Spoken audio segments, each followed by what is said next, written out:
Merci beaucoup pour la question parce que ça me permet de clarifier mon propos. Et pardon d'apparaître comme cette espèce de sortie de micro, là.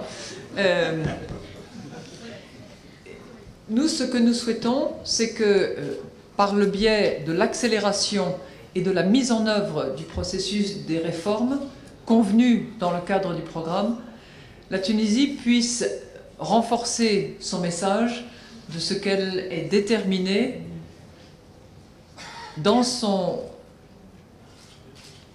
désir de réforme à restaurer la situation économique pour une croissance plus inclusive et créatrice d'emplois. Le programme devait se terminer au mois de juin 2015. Compte tenu des circonstances, il est évident qu'il fallait repousser les butoirs de calendrier. Et par conséquent, aujourd'hui, le programme de SBA, il a été repoussé jusqu'en décembre 2015. Donc c'est dans cet espace de temps qu'il faut maintenant, il faut aller au bout du programme.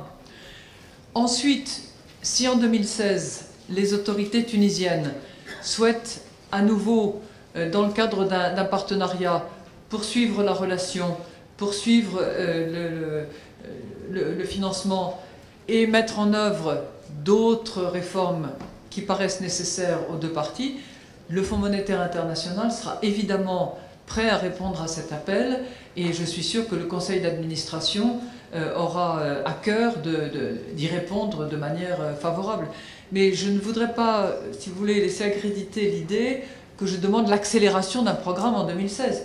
Ce que je dis simplement, c'est finissons le travail engagé. Il y a un programme en place sur lequel nous avons été souples au niveau du calendrier, on a été souples au niveau de certains des objectifs aussi.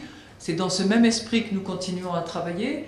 La 6e revue a été effectuée par le staff et a été positive. Elle sera soumise au conseil d'administration le 30 septembre, donc à la fin du mois.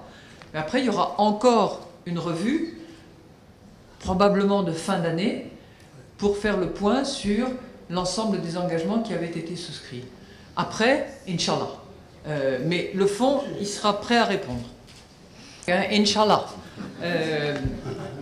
Il est clair qu'il y a du travail, il y a du pain sur la planche et qu'on ne peut pas lambiner en route. Il faut vraiment travailler et considérer que ces réformes économiques, elles sont prioritaires, déterminantes et l'univers parlementaire, il est toujours plein de priorités. Mais pour transformer l'économie, créer des emplois, créer de la valeur, il faut vraiment envisager ces réformes de manière déterminée, dans le respect du dialogue bien sûr.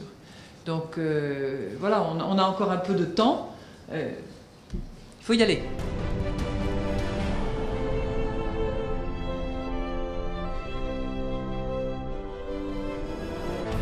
Leader.